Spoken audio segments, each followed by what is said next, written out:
I was forced to open my eyes by a clang, as if someone had dropped a heavy metal crowbar from a great height.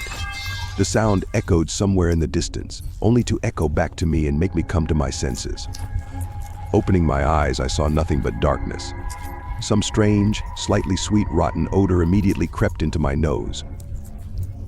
And as I tried to cover it with my t-shirt, I realized I couldn't move. My hands were handcuffed to the rusty cold radiator. What's going on? Where am I? I said quietly to myself, but it echoed through the huge, empty, dark building. Actually, from all this, the conclusion was self-evident. I was in some large, probably abandoned building. But why am I here? I asked myself again. And then I tried to remember what had happened before, to say that it was possible to do it. No, I can't tell you. I couldn't remember a damn thing about yesterday, or how I ended up in this strange place. The handcuffs were gripping my wrists tightly. I tried to free myself from them, but the slightest movement was accompanied by unbearable pain. To be honest, for a moment I thought it was all just a dream, but a realistic one. That soon I'd wake up in my warm bed and everything would be fine. I'd have coffee, breakfast, get ready and go to work as usual. But when I heard the old metal door rattle again, somewhere in the distance, my hopes for a terrible dream evaporated, as if they had never existed. Everything around me was real. That vile odor that made me want to vomit. The damp, the cold, the darkness. A door in the distance opened with an ear-splitting metallic rattle, and the silhouette of a man appeared in it. And behind that door, in fact, there was a dim, faintly visible light. Perhaps a candle, or perhaps a kerosene lamp. I heard the man's footsteps. I heard him light a cigarette and cough a little. Who is he? What is he doing here? And why am I tied up in the first place? Could it be some kind of maniac? A psycho? I don't know. Otherwise, why the fuck am I sitting here in the middle of nowhere? Handcuffed. What the fuck is going on here? At that moment, panic was slowly creeping up on me. I could barely contain myself from screaming at this huge, abandoned building. But I realized that if I was in a place like this, handcuffed, it wasn't so that some lusty lady in latex could fulfill her sexual fantasies with me. I tried several times to free myself from the handcuffs, but it was all in vain. My hand was just numb with pain. Apparently, hearing my sighs and grunts, the silhouette froze.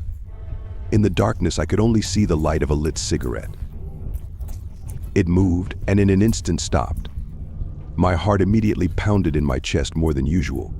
"Hey, be quiet out there," a voice came from the other side. The rough male bass echoed throughout the building and plunged into my ears like a sharp knife plunging into flesh. "What do you want from me? What's going on here?" I couldn't stand it, and in the same instant the light from my cigarette flickered off to the side and I heard footsteps approaching quickly. A few seconds later, a flashlight suddenly turned on and blinded me. Someone came up close to me and sat down across from me, shining a bright beam of light somewhere to the side. That's when I got a good look at him. He was a man of medium build, though I'd say he was thin. A sparse beard growing in various places on his face, disheveled hair, dressed in the simplest, unremarkable clothes. Honestly, it was like he was from the last century. If I'd seen him on the street, I'd have thought he was a hobo. "Who are you? What do you want from me?" Without waiting for the old man to speak, I let my emotions get the better of me. "How did I get here?" "Answer me. Easy, easy, easy. Don't be nervous. It's okay." Addressing me as if I were a mental patient in some mental institution, the old man spoke to me and took out a syringe and a vial from his pocket.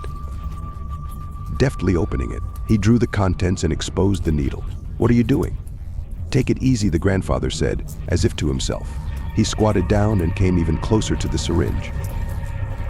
I didn't want to give myself a shot, so I started swinging my legs and kicking so that Grandpa couldn't get near me. But a sudden blow from the sharp heel of a shoe on my head calmed me down for a split second. And soon I felt the bite of a mosquito on my left shoulder. "Well, that's good." His voice became unintelligible, and my eyes went blurry. The flashlight beam went out, and I followed. I don't know how long I was out, because I woke up, as I had the first time, surrounded by Krimesh darkness. Except that the damp, smelly room seemed to have changed a bit. It was a small room now, according to the echoes. and sometimes a ray of light came through the gap between the floor and the door. Behind the door, I could hear footsteps and inaudible dialogue. I could not make out a word, and sometimes it seemed as if they were not speaking our way. But who were they? There were footsteps and inaudible dialogues behind that door. I couldn't understand a word, and sometimes it seemed that they weren't speaking our way. But who were they? And why was I here now? What did that grandfather inject me with? God, so many questions.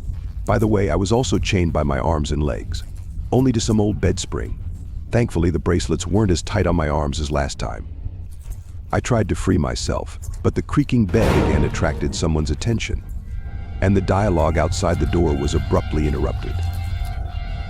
There were a few seconds of silence, with only the pounding of my heart, so measured and calm. And then the door opened, and the light blinded me again, though it was dim enough. 2 people were already in the room, and I realized that I was in some kind of abandoned closet or something. In an extremely small room with some rusty, rotten racks, shelves, and various junk on them. Like, for example, an old record player or a half-rotten chess box. The 2 of them came over to me and sat down next to me. Not far from the familiar face sat the second one, no younger than the first. I would even say that he was older.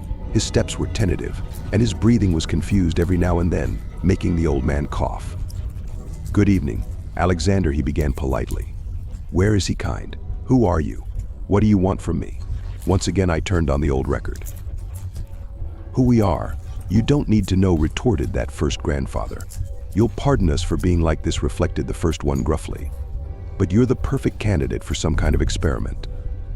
What the hell kind of experiment? All in good time. Take your time, young man, all in good time.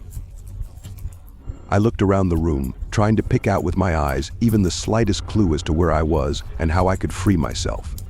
The old man who kicked me, as if reading my mind, said, "You can quit trying to find a way out of here. We need you to finish our job, and we're going to finish it whether you want us to or not." "What job? And why exactly do you need me? What do you want to do?" "I'll tell you this." It was the name of an older man. "You're a long way from your home. Even if you get out of this building, you probably won't get home." But he emphasized, "If our experience goes well, we will let you go with a lot of positive emotions and maybe even a good monetary reward." What kind of reward? I thought to myself. "You both look like the last of the bums. Where'd you get the money?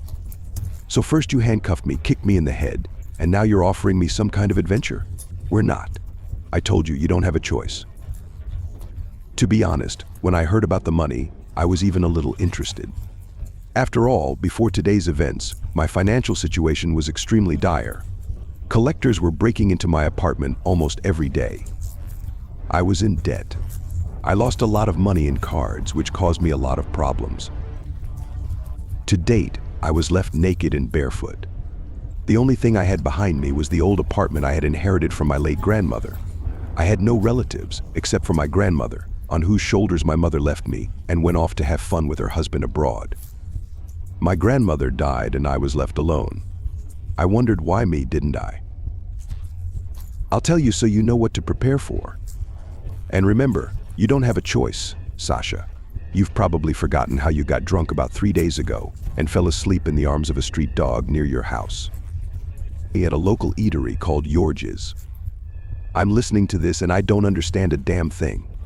It's like I've had my fucking memory wiped. We pick up people off the street. Various bums, drug addicts, prostitutes. You know, people with no future. And we bring them here. They're useless in our world anyway. Maybe they can listen to the one time of their worthless lives in the service of science. So wait, are you guys doing experiments on people or something? Then I disagree. I told you, you don't have a choice, Sasha. Anyway, this conversation has gone on long enough. Let's get started. Wait, what happened to the people before me? And where are we anyway? Those people never came back. You might see them though. Tell them I said hello. What do you mean they're not back? From where? Too many questions, my dear. The last word sounded strangely muffled again. He was talking to me, and I didn't notice the second grandfather jabbing me in the arm again. Once again, I lost consciousness. I woke up in a rather bright room, in a sitting position. My arms and legs were chalky. I couldn't move at all, only twist my head in different directions. Nevertheless, I was tied to a chair. The two grandfathers were busy at a table in the opposite corner of the room. I, on the other hand, resumed my examination of the room. It was lit by several kerosene lamps, old fungus-covered walls, water dripping from the ceiling, and most importantly, a few breathless bodies in another corner of the room. They must be the ones who didn't come back, I thought, and then I thought again.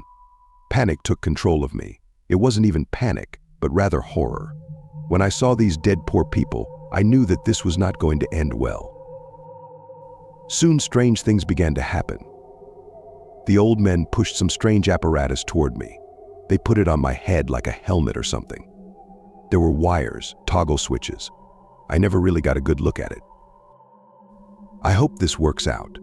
Bar metal grandfather younger, again filling the syringe with some unknown to me liquid. Well, now we can tell you what's going to happen to you. Now, when my colleague turns on our machine, you will find yourself, as you may think, in a different place. Perhaps far from friendly. Wait, what's all this? Are you guys building a time machine or something? No, it's not a time machine. This is something else. You will have the opportunity to visit a parallel reality. It may or may not be a good one. But that's according to our predictions. It's up to you to find out what it's really like. I was shaking all over. I kept glancing at the bodies lying ugly in the corner. My heart was literally bursting out of my chest. Before I could say a word, I was pricked again. Again, everything began to double in front of my eyes. I felt unbearably dizzy. I almost threw up, and once again I lost consciousness. The last thing I heard was the old men shouting at each other. I couldn't make out the words. I was forced to wake up by a chilling draught that blew into the room and blew me, as it seemed to me, through and through. I was still dizzy and weak, and I couldn't get to my feet, which this time were not bound in any way, nor were my hands. I was in a dark room again, but not as dark as the last time. I could see the same room where the old men had brought me, but it was a little different, a little empty. There were no kerosene lamps, no furniture, no those dead poor souls. What is this place? Trying to get to my feet, I said. I struggled to get out of the room and into a long, gloomy corridor. It looked like the corridor of some large, abandoned building, with many doors on either side of it.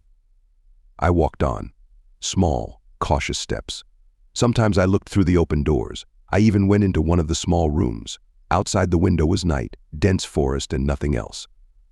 Not a single star in the sky. I wandered around this strange building for some time, until I came upon a quite open door. Immediately I stepped outside and froze. I found myself in a town of some sort. I saw houses, both private and high-rise. Cars, stores, different signs. It was just like a regular town, except there were no people. Not a single living soul. The big building I came out of turned out to be a simple warehouse. And from what I could see, I was on the outskirts of a small town. Behind this very warehouse stretched the forest, and on the other side, actually, were empty streets. I explored them cautiously, glancing every now and then at the empty storefronts and restaurants. But here's the interesting thing. I didn't notice it at first, but over time I realized that people weren't here. Summer is so 10. Everything is covered in a huge layer of dust. Same storefronts, cars on the street. Crumbled plaster from the facades of buildings, trash on the streets. There wasn't much of it, but still. What the fuck?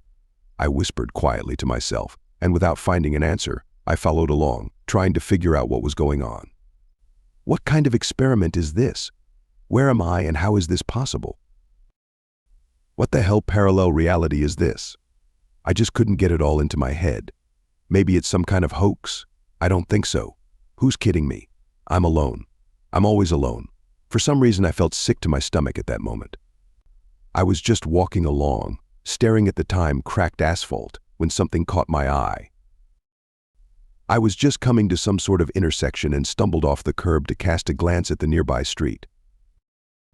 There were people there. I instantly came to my senses. Come on, is everything really okay? It was hard to believe, of course, especially in the first few seconds. But damn it, it was more than true. except for one thing I couldn't explain. What is this town? And how did I end up here? I didn't need one, though. I took a few steps in their direction. As I walked, I realized something was wrong with them.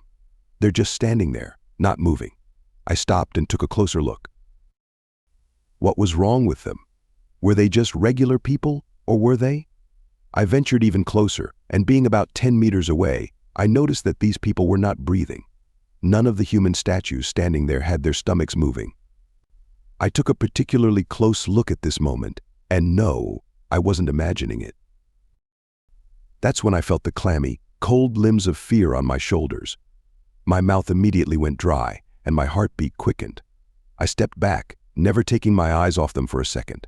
How? How are they standing there so dead?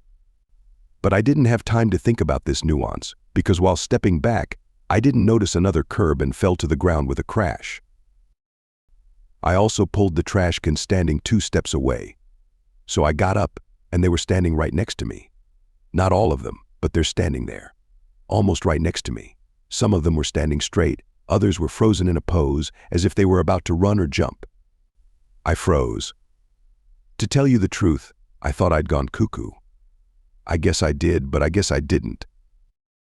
But that's impossible. How did they silently in just a couple of seconds to overcome 15 meters? And yes, what about their eyes? No, they were human, normal, but as if they were sunken in. It looked strange, unnatural, I would even say creepy. Women, children, men, old people, they all seemed to be the same.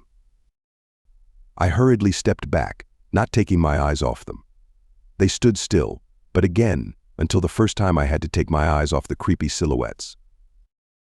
Just a split second, and they're halfway to me. What is it? How do they do that? Every time they got closer to me, their appearance changed a little bit. Like, for example, those same sunken eyes I was talking about. They weren't like this when I first met them at that ill-fated intersection. Now, however, dark ogres were visible on their creepy faces. The woman who must have once walked with her child had also changed. She was memorable to me for some reason, probably because of her bright yellow jacket, which had also changed this time, like herself. Her seemingly clean, styled hair now looked messy, dirty, and her jacket was covered in some kind of stains, as if she had spilled something greasy on herself. As I walked backwards a few more meters, I bumped into a huge hole in the pavement again and fell to the ground. Then they approached me again, this time very close. And they didn't look much like people. At that moment I was overcome with an irresistible desire to run away anywhere and as fast as possible. The indescribable horror and incomprehension of what was happening overwhelmed me completely. They took control of my body and mind, and I rushed to escape. Every now and then looking back, so that those who were there would stop for a few seconds and fall behind me.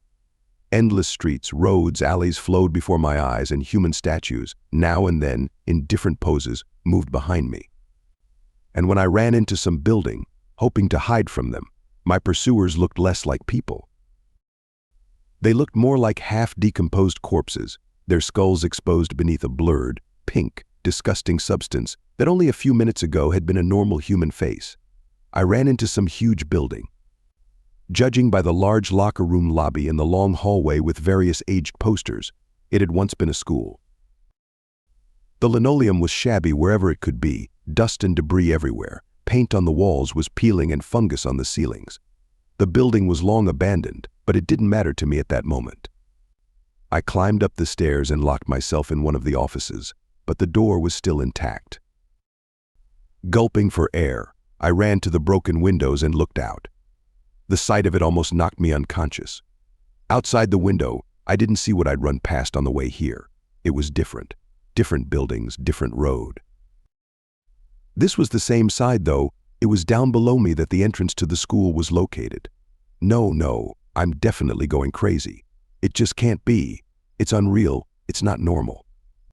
I grabbed my head and, clutching my hair tightly, slid down the wall onto the dusty, damp floor, covered with old notebooks and tattered books.